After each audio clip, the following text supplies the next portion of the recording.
Hi, everyone, thanks for coming. I'm Joel. We'll start in Dutch group. I'm going to talk about variational Bayesian inference for HMS models. And this will be a kind of summary of this that we've got forthcoming in the conference for AI in finance. It's about how you can perform Bayesian inference for both differentiable and non-differentiable HMS models, and how you can use the differentiability for that purpose. So I guess I'll just give a bit of background on the calibration for HMS models to begin with. So when you've got an HMS model, it's a simulator of some sort. It takes in some parameters theta that, and then with those parameters, it goes on to produce some simulated time series, perhaps also various time series. These models are often stochastic in nature, in that they use random number generators internally. They consist of a lot of interacting and decision-making agents, and the decisions that they're making are often discrete in nature. So there's discrete randomness in an HMS model, and generally you can, because it's a stochastic simulation, you can represent a simulation from the model as being a draw from its likelihood function p of x given theta, and then so to make use of models, to make use of agent-based models in practice, you'll have to be in a situation where you've got real world data y, and you want to perform this inverse problem where you go from that real world data to values for the parameters that could possibly have given rise to the data. And so this is known as calibration or estimation or inference or whatever you want to call it. One way you can do this is to write down take a Bayesian approach where you write down a prior distribution pi over parameters theta that captures your initial beliefs about appropriate values for the parameters. You can then specify a loss function L, which L of theta and y, which captures the discrepancy between the behavior of the model at parameters theta and the real data y that you observe from the real world. You take the negative of that, you exponentiate, and then up to proportionality, you'll arrive at a posterior distribution which captures your updated beliefs about appropriate parameter values and incorporated information from data y. If anybody's familiar with Bayesian inference before, you might notice this is slightly different to how it's usually written down, in that so you can arrive at a sort of classical Bayesian inference by choosing L here to be the negative log likelihood function, and then you'll see that the negatives and the exponents cancel. But this is a more generalized form of Bayesian inferences, where you can specify whatever loss function is appropriate for your particular setting. So some issues. So when you actually want to do this calibration task, there's a few different issues that you might encounter. The first being that if you want to do classical Bayesian inference where you specify L to be the negative log likelihood function, this generally won't be available to you because the APM is so complex. So that poses a problem obviously to classical Bayesian inference. And even when you don't choose L to be that, this sort of problem, this arriving at the posterior that you specify through L can be difficult anyway. So it's often necessary to resort to simulation-based approximations to the Bayesian inference procedure that you want to actually carry out in practice. Another problem, though, is that agent-based models are typically expensive to simulate because they involve simulating the actions of interactions of a large number of agents.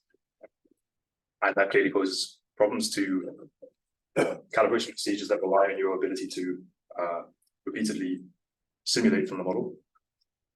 And then a third problem that's relevant to this talk is that because agent-based models have agents making discrete choices in a stochastic way, there's discrete randomness in the model. And that means that there are problems, or I guess this prevents you from immediately making use of or defining sensible model gradients with which you can perform a calibration procedure. So in this talk, I just want to talk about performing optimization-centric calibration procedures and how you might be able to do so with model gradients, how they could be helpful. And also how to actually construct sensible model gradients when there's three parameters inside the AVM.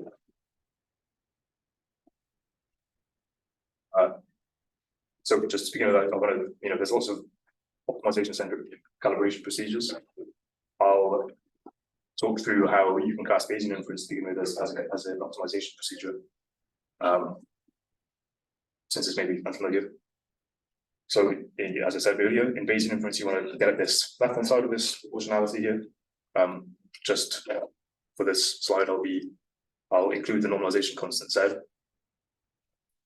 and you can pose this Bayesian inference problem as an optimization procedure where you find a distribution Q star inside, in the set of all possible distributions on your parameter space capital theta that minimizes some statistical divergence between the true posterior that you would like to get and elements of that class. This divergence here is just the Kullback-Leibler divergence. So the expectation is the KL divergence. And so this is one way that you can pose Bayesian inference as this optimization problem over space of all possible distributions, and find the way that minimizes that distance.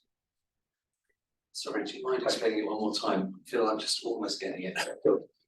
So this distribution is what you'd like to get. Yeah. The posterior. Oops. And now I understand. Can you? Oops. No, that's not good.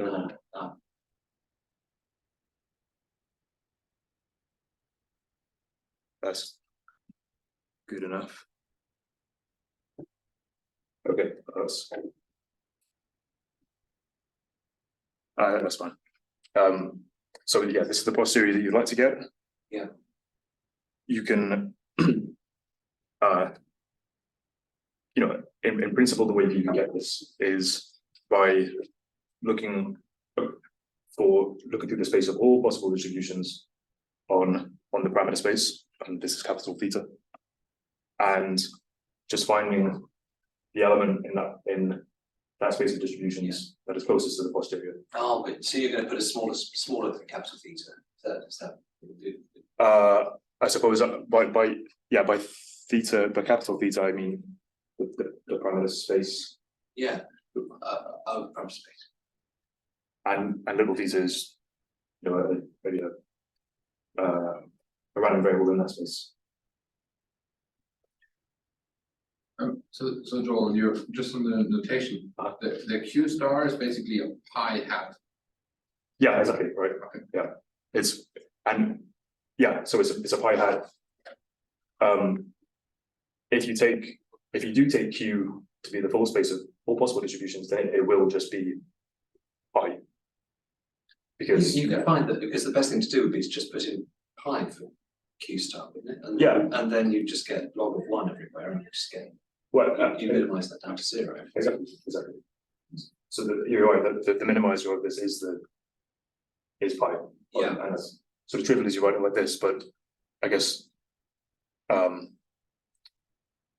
obviously you don't know what pi is. Yeah. Right. And it seems to vary with y as well. Yeah, I guess I'm fixing y to fix y. Okay. Yeah. So I've never quite understood variational inference, but I'm thinking it maybe like this, except that perhaps you then tightly reduce the size of that calligraphic theta. Yeah, exactly.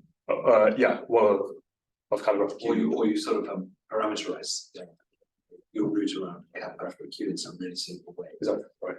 So yeah, I'll get onto that now. Just to get out what you're saying, so obviously it'd be trivial if you knew what the posterior was to begin with, but you won't in general. You'll know what your prior is to specify, and you'll know what the loss function is to specify. So to actually perform this minimization problem when you don't know the posterior, you would go through some process here where you stick in this Bayes-like theorem up there into the loss function that you're minimizing, expand out the logs, and then the log will cancel with the exponent. The z of y doesn't depend on theta, so that will just exactly that all, when you're taking the argument, it doesn't change the minimizer, it changes the minimum value, but not the minimizer. So you're right with this sort of expression where you're minimizing this guy inside the expectation. And as you were saying, then when you take calligraphic Q to be the space of all possible distributions, then Q star will just be the posterior Q star thing. In practice, that's not a tractable task because it's hard to construct the space of all possible distributions.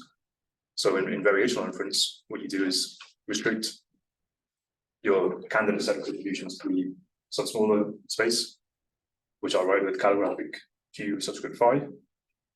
This smaller space is usually a sort of parameterized set of distributions, where phi is the parameter that indexes those distributions. So, for example, it could be the space of all normal distributions, and phi is maybe the mean value of the normal distribution, and so you just vary the mean until it gives you the best fit distribution to the posterior. And then in this case, provided that your set calligraphic Q phi is sufficiently expressive or large enough, then the minimizer of this will be approximately equal to the posterior that you're trying to arrive at. So I'm just wondering, if you use the KL divergence and some sort of optimization method here, does the fact that it's not a distance measure give you any trouble? Because it's more of a hypothetical question. I mean, in practice, no, I think people tend to use this, quite successfully. Yeah, I don't know. I mean, yeah, that's all I'd say. Okay, so basically use it as a distance measure. Yeah, yeah. I mean, divergence is a sensible kind of. Yeah, no, I'm not saying something. I'm just wondering if there are any sort of special cases that you need to be aware of where somehow this might fail because it's but it depends on your space. Yeah, probably. Yeah, it would probably depend on your Q phi. I mean, off the top of my head, I don't. Yeah. So this is called. It's called generalized variational Bayesian inference. Generalized in the sense that you're not necessarily picking L to be the negative log-Rockian function, and variational in the sense that you're performing this optimization procedure over a restricted set of distributions. And there's a reference down here. It's a bit small, but there's a reference down there for generalized variational Bayesian inference. So yeah, I mean, just to represent this graphically, just to kind of make it a bit more concrete, this big blue blob is the space of distributions that you're restricting yourself to. The posterior possibly lies outside the space, and you're finding this point here that minimizes that gap between that space and the posterior that you're trying to target. So that's an optimization problem. And it could be inside too, right? it could be inside, yeah. You could get lucky. You get lucky, exactly. Right. Yeah. And you hope that if you build this sufficiently expressive, Right. Yeah. So it's an optimization problem, and so one kind of natural approach that you might think to take to minimize this objective is to take steps through the space capital phi using the gradient of this objective, or this objective if you go through that derivation before. The problem here though is that because depending on the complexity of the space, calligraphic Q phi, and that might be Yeah, so that's exactly the type of thing, right? Because your KL divergent is not symmetric. Right. Which Yeah, no, yeah, right. That your gradient is not unique. Well, Well, that's a question. I'm not entirely sure, but that I'm yeah, I see what you mean. So okay, Yeah, you can take an alternative approach where you use the flipped version of the KL divergence, and you don't you sort of Yeah, exactly. Yeah, you might end up with something different. yeah. You will end up with something different in most cases. Yeah, I guess in practice, you would in practice if you. I mean, I think if you still consider the theoretical. Or you could use the sum of the two. Yeah, like a Jensen giant divergence, so there's Yeah. a sort of symmetrized version. Yeah. Yeah, you could. Yeah. So looking at that formula, I'm not saying discrete in this problem because the likelihood function is continuous, even if y is a discrete random variable. And the other two are continuous in theta as well. So yeah, you're right. If you would take the likelihood function there, then you probably wouldn't run into that problem. I guess if you choose the problem there is that you don't know what the likelihood function is, and you have no formation this model. And so if you were to take this approach, then you probably wouldn't use the likelihood function there. And you choose some of the kind of scoring rule or something to and if then that L depends, or if in practice you kind of estimate that L using simulations from the Inference model, then that's where the discreteness will enter, because there's sort of discrete operations in producing or evaluating that loss. I will try and go into some of that afterwards. But yeah, so And just sorry, I think this might be what you're saying before, but it connects this to maximum likelihood.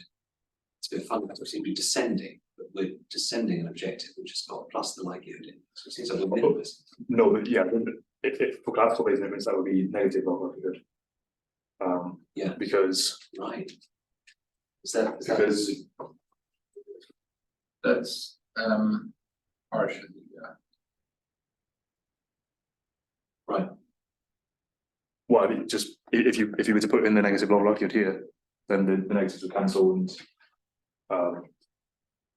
so Down 2 minus sounds quite. yeah, so L down here would just be the negative log Yeah, likelihood. good. So we minimize our negative. Exactly. So maximize. Okay, so one can think of this as a regularized Exactly. maximum likelihood where you just the regularizer is that thing. Yeah, exactly. Yeah. You're right. If you got rid of this term on the right, then it would correspond to maximum likelihood. Yeah, under the choice of negative log likelihood L. Yeah. Yeah. So in general, for any kind of space of Q's that you would construct to perform this problem, and depending on your choice of L and so on, evaluating this expectation will be generally difficult, either writing it down analytically or evaluating it numerically, and then so forth. So will the gradient then be difficult to compute numerically or to write down. And so then it raises the question of how you actually do gradient descent on this when you don't know what it looks like. And so this can be sort of you can sort of rephrase that question as finding another random variable G whose expectation is the gradient that you're looking for. And then the reason that's useful is because then you can just find out some Monte Carlo estimate on that expectation on the left hand side and arrive at an estimate of the gradient that you're looking for. And this is an entire subfield of machine learning called Monte Carlo gradient estimation, which would be more generally written as finding a G such that in the general form in this case I'm just writing it a bit more generally. So omega would map to phi over here, Z would map to theta in this slide, and this calligraphic L would map to what's inside the brackets here. But it just doesn't fit all properly in the slide. So this is a Monte Carlo gradient estimation problem, and there's two what these approaches to finding a random variable G that helps us here. One is called a score-based gradient estimator. This approach is called the score-based estimator, where you pick this random variable for G, which is just the loss inside the brackets multiplied by the gradient of the log of the distribution that generates the random variable. So in our case, this would be the Q phi here. And under some pre-mold assumptions on L and on P, you get this property that the expectation of that G gives you the gradient that you're looking for. I think I'd be working towards this in some of my work, and I tend to just sort of say very loosely, just a noisy estimate of the gradient will do, just on the grounds that. So that's how I'm putting it. And one of the sources of a noisy estimate is just not to, at least in case of IID data, not to estimate this likelihood on the full data set, on a mini batch. That's a sort of one really convenient source of. I don't know if that's. Is this? Yeah, correct? that's I think what we described. I think this is what it's getting at, in the sense that you would estimate this left-hand side with a sort of mini batch of IID draws from P in this case. Yeah. That will then give you a noisy estimate of this gradient on the right-hand side, but it will be an estimate nonetheless. And I guess the question is how you then construct such an estimator that minimizes the noise, because then you get more informative gradient estimates, and you can converge more rapidly to the minimizer that you're looking for. So yeah, just to say then that on that point, this particular estimator, on the one hand, it's nice because it's generally applicable. It doesn't depend on, for example, the differentiability of the loss function L, but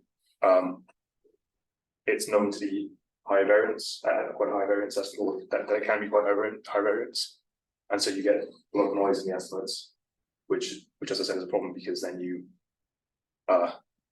it might be throwing you off in different directions that aren't relevant when you search the parameter space, and you converge less rapidly onto the minimizer that you're looking for. But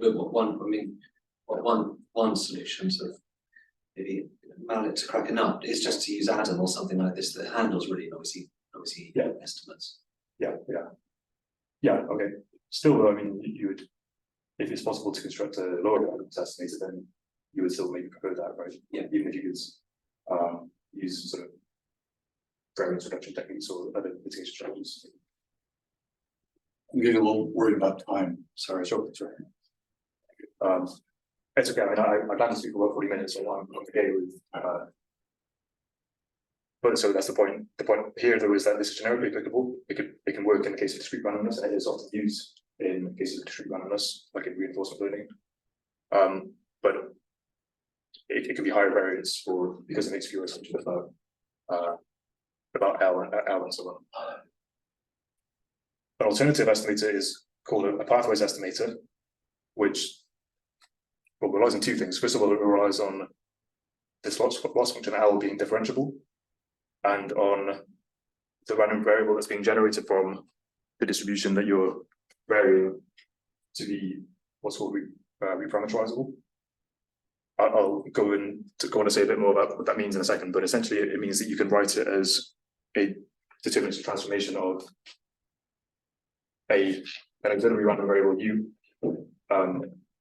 where that transformation is parameterized by the parameters omega that you're varying. And provided those things hold, then this also holds that the expectation of that G will give the estimate. It could be the gradient that you want to get. This is often lower variance than the score-based estimator, and so that's good because then it gives you more informative gradient estimates. You can converge to your minimizer more rapidly. So just to try and tie this back to the problem that we had where we want to minimize this loss function to arrive at a posterior distribution for the ABN. If we can, if our choice of L is a differentiable function and is estimated using samples from the agent-based model, then if we made the agent-based model differentiable, as is required to use the pathways estimator, then we can use the pathways estimator and get lower variance estimates of this gradient over here to find the posterior distribution more efficiently.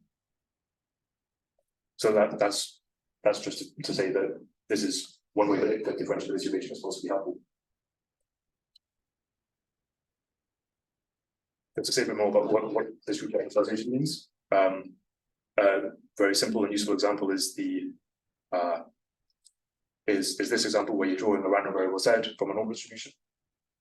It's got mean mu and standard deviation sigma, and you can represent this sampling procedure like this, or you can alternatively represent it like this, where you draw u from a standard random normal distribution with mean 0 and standard deviation 1, and then you apply a transformation g to that random variable u, where that transformation is parameterized by omega, where this is omega, and that g in this case will look like this. It'll just rescale the u and shift it to the right location, and this is essentially what reparameterization is. It's this sort of transformation of a parameter-free random variable. And the reason this is useful is then because you can construct some sort of notion of a sensible gradient for z then with respect to the parameters omega, like this, for example. So that's essentially what reparameterization is. There's similar kind of tricks for discrete random variables. It's a lot more involved mathematically than that example there, but you know, two common approaches, two approaches that I know of. This first one where you use you essentially approximate the derivative of a discrete random variable with the derivative of a smooth version of that random variable.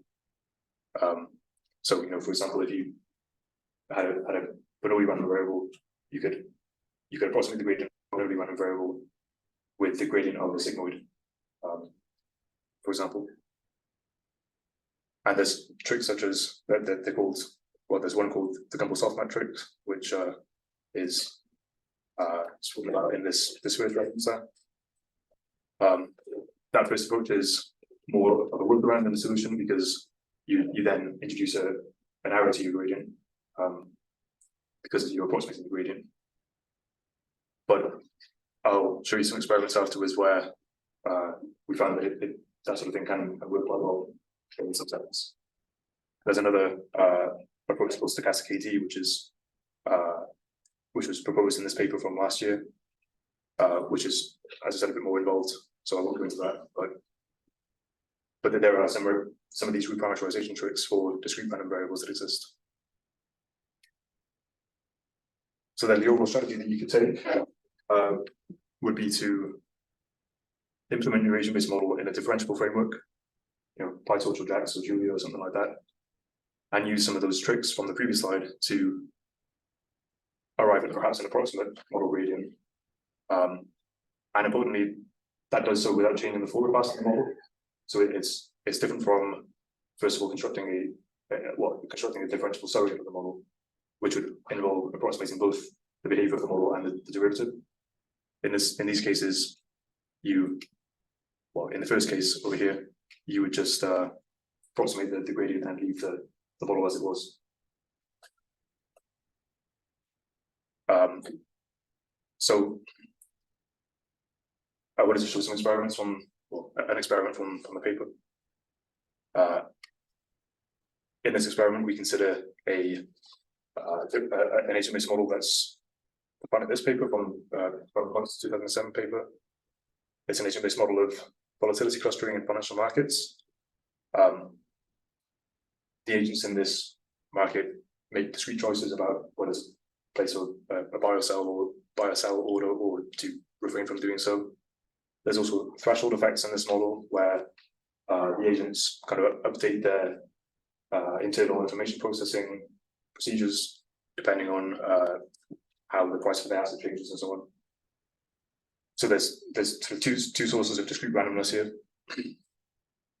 And well, the simulation looks something like, in the first step, you send each agent a common information signal. They decide whether to place a purchase order on the basis of that signal. Whether they then place the order or not affects the price of that signal, price of the asset, and after that they update the information processing procedure. So we're interested in calibrating this model using the generalized Bayesian inference procedure that I was talking about earlier.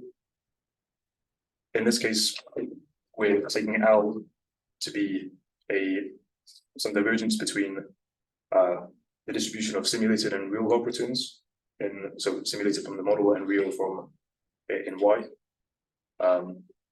And then just going back to what you were making earlier, because this involves simulating from the model and computing the divergence on that basis, then computing derivatives will require you to kind of back propagate through all the operations that were needed to generate the sample from the agents model because of this. So you would have to just differentiate through the discrete randomness channels. Yeah. Right. Yeah. But with some of those tricks I was talking about, we can get something sensible out.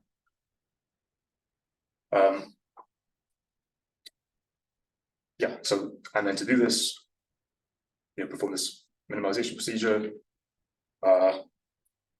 We take Q, the variational family, to be a family constructed kind of implicitly with a normalizing float, which is a kind of powerful form of your density estimator that's emerged over recent years and from the machine learning community. I should say that this also satisfies that reparameterization property that I was talking about earlier, in that that's how normalizing floats work.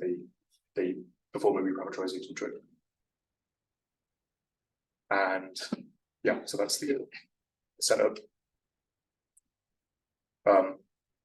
So these are some of the results we got out. On the left, I'm showing a plot of this loss function. Well, the expectation. On the left, I'm showing it for the calibration procedure performed with the score-based gradient estimator in blue and with the pathwise gradient estimator in orange. The score-based gradient estimator, as I said before, doesn't use differentiability of the agent-based model. It just uses that score estimator trick. And as you can see, it sort of takes a while to decrease a bit, and then it bumps back up again and converges to not a basic approximation of the posterior, in the sense that it's got a high loss. But then the pathwise estimator, on the other hand, allows us to drop off to far lower losses more rapidly. So it gets to a pretty good loss after about 1,000 simulations. And then as we get closer to about 3,000 simulations, it gets even better again. So we've both been able to converge more rapidly to a good estimate of the posterior distribution, and an even better one that we did with the score-based estimator. Then on the right-hand side here, I'm kind of showing how what the kind of implications of that are. So I'm showing trajectories simulated from, well, okay, first in the black, I'm showing the true price trajectory of the asset in white. Then the blue trajectories are price trajectories generated from the model calibrated using the score-based estimator. And the orange ones are those generated after having calibrated using the pathwise estimator.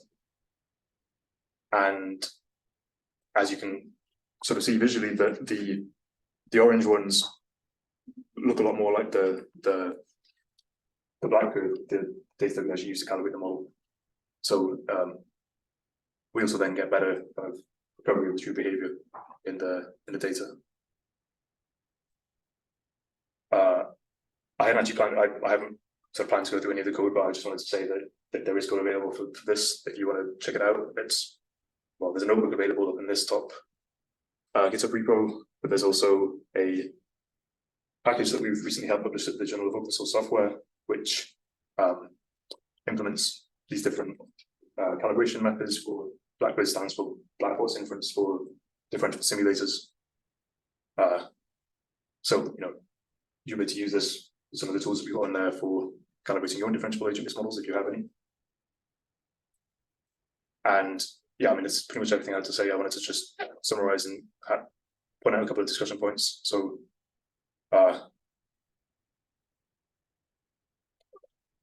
I just started by saying that Bayesian inference and other calibration problems can be written as these optimization problems in which you're minimizing some expectation of a random loss. I try to convey that the differentiability of ABMs can sometimes help to perform these optimization tasks. And so, I mean, I just wanted to point out a couple of limitations in the approaches that we considered, or in approaches that are being considered. First being that the usefulness of a gradient, of a model gradient, depends on the amount of error that's introduced in that gradient.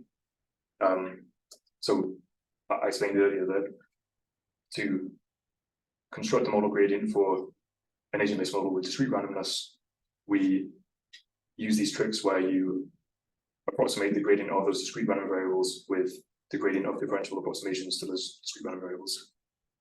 And whether or not that's helpful or gives you, whether or not it's helpful depends on how much bias and variance that approximation then introduces to your optimization procedure. And then the second thing to point out, which I guess we already touched on earlier on, is that these gradients are less helpful when the loss functions that you use, if you use an L that isn't itself tractable or isn't itself differentiable, then it's not obvious how differentiability would help you. So, if you wanted to do maximum likelihood estimation, or if you wanted to do classical Bayesian inference, then having access to the model gradient or a model gradient wouldn't help you in that case, as far as I can see, because you wouldn't be able to evaluate the likelihood function of the Bayesian model. So that's pretty much everything. Thanks for your attention, and happy to answer any questions.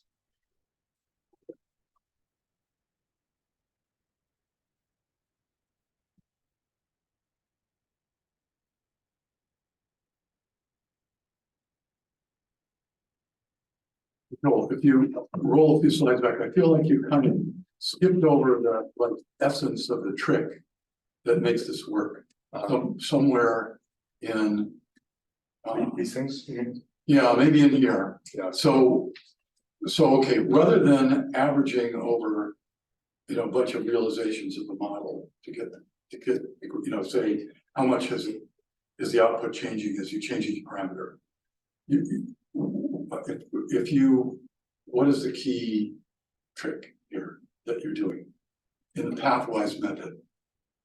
For our particular experiment, you mean? Well, in general. But if you had to say one paragraph about what are you doing differently that makes it, okay, you're making an approximation of the gradient, and you're arguing the bias in the approximation is better than the variance you would have gotten doing the pathwise method, right? I mean, in other words, better to sacrifice some bias and dramatically reduce the variance. Right. But what is the trick that allows you to dramatically reduce the variance? Well, okay, so it does depend on what discrete randomness is in your model. Yeah. So I don't know that there's a general kind of trick that you could use for any. I mean, stochastic AD does provide some of these, but that is quite technical. I can summarize that. Well, let me ask the question a different way. I mean, the model has some if-else statements in it, right? So that's a problem because if you're on one side of it, you go over here, and the other side of it, you go over there. And so now, isn't part of the trick that because of the noise, even though you have this discrete random variable, the distributions, as you change the parameters, the distribution is shifting fairly continuously. Is that true in this case? I mean, the noise is kind of smoothing out that discontinuity. The distribution of the model, you mean, or? Well, yeah, if you looked at the trajectories of the model Uh-huh. and you vary a parameter a little bit, because it's stochastic, Mhm. it's not like, if it were really deterministic and you vary a parameter, you go along and would change smoothly and suddenly go and change discontinuously. But here, you've got stochasticity, so you're always hitting that discontinuity with some probability. And as you tune the parameter, the probability of taking the right fork or the left fork changes, but the probability is changing now, so that you have smoothness in the variation of the conditional probability distribution that is there despite the fact that any given realization might actually change discretely. Isn't that the key? Part of, or at least part of the key. Yeah. Yeah. But there's something else, there's a little extra. Or is it that your normalizing flow allows you to? No, I'm not sure. So what you're saying maybe is relevant to the stochastic AD approach. I guess in our case, it's not as deep as that. It's more just that, you know, all these sort of if-else statements, which you can represent as a Bernoulli draw essentially. So sorry, I'm a little bit, what is stochastic AD and how's that figure in the story?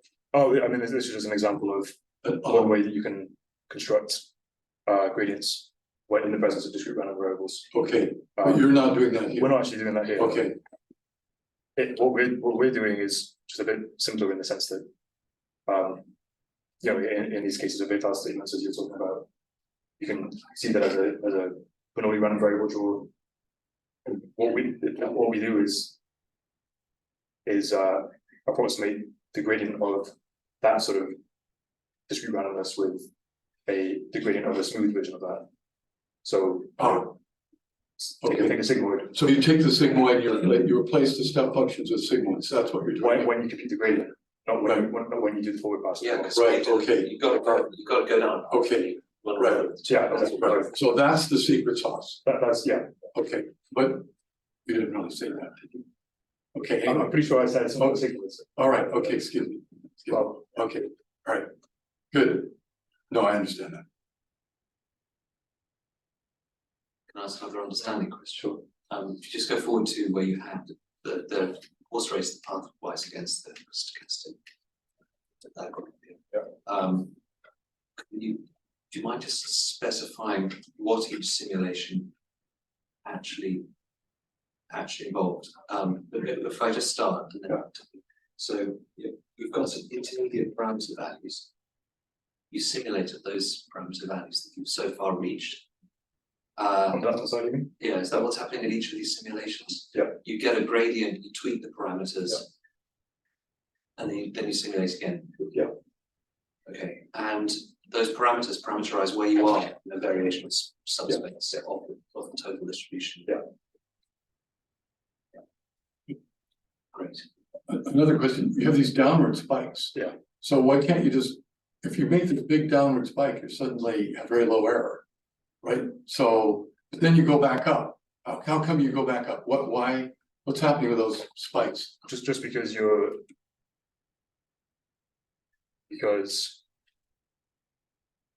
when you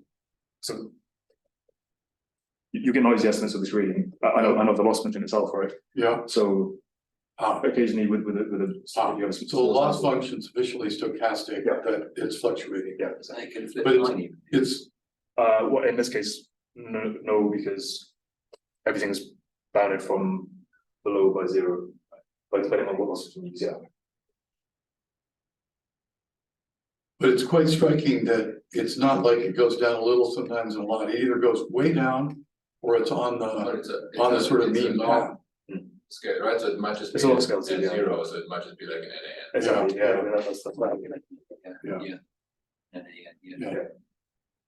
And when you begin each simulation, you have your parameters which are parameterizing where you are in the variation. So you now need to actually pick a bunch of parameters to run the simulation.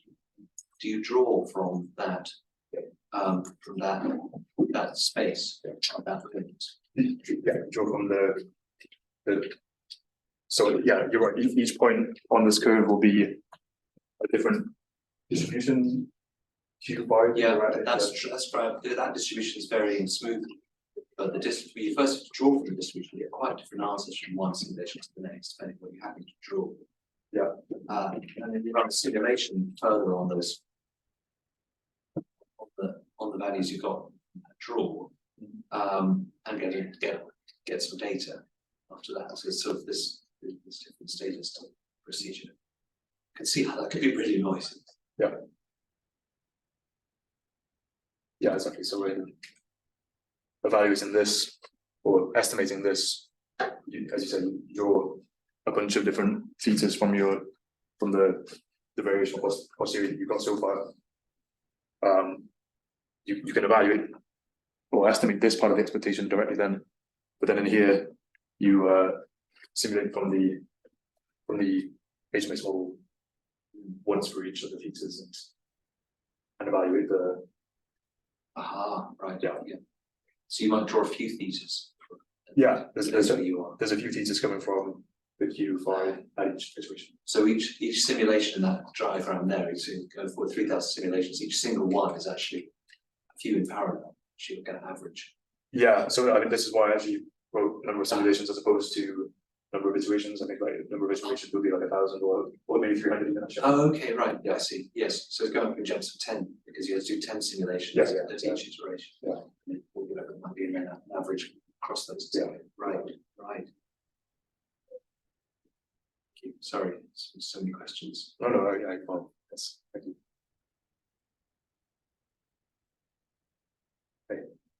My question is, if you look at the graph on the right, you have like the black line, and a lot of the blue lines are like above the actual like true value, and the orange lines are below. Like, what's the potential? Like, maybe more like theoretical. Yeah, I don't know. I mean, I see what you're saying that over at least on this half, the orange is typically below the black. I mean, over this half, the black's kind of below the orange. Yeah, I'm not sure exactly why. I mean, it's sort of hard to know exactly what's going on in this system, I guess, just because why using why the higher variance in the score-based estimator has led the variational posterior to a posterior that's generating distributions that lie typically above. I don't know why.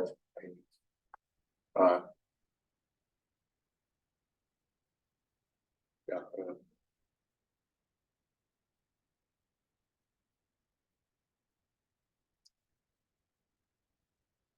How many parameters are there in this example? Oh, it's 5, I think. Not 5. And how long does it take to like run 2,000 simulations? Is that 2,000? 3,000 on the right.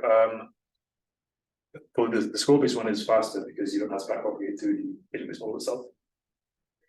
This pathwise is slower because you have to, do the gradient of the Bayesian model and the density estimator.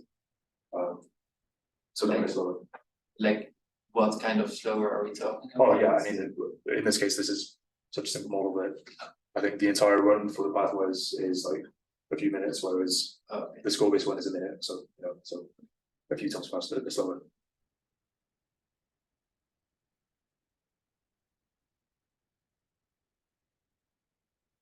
And obviously that will increase then with the size of the model, the wall time. Because an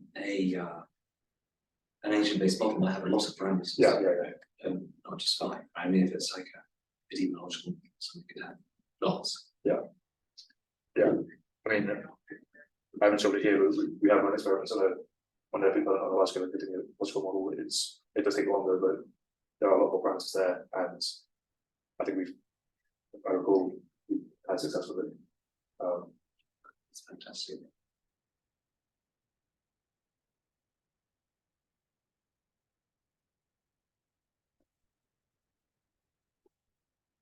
Good. Good, yeah. Thank you very much. Which did you pick out of PyTorch and Janix? PyTorch, that's really, but also, Right. each one, cheers.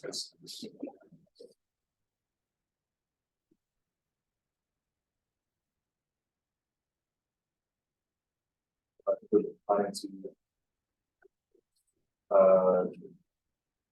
for Julie, for the end of actually, somebody, So it's been Julia. yeah, for,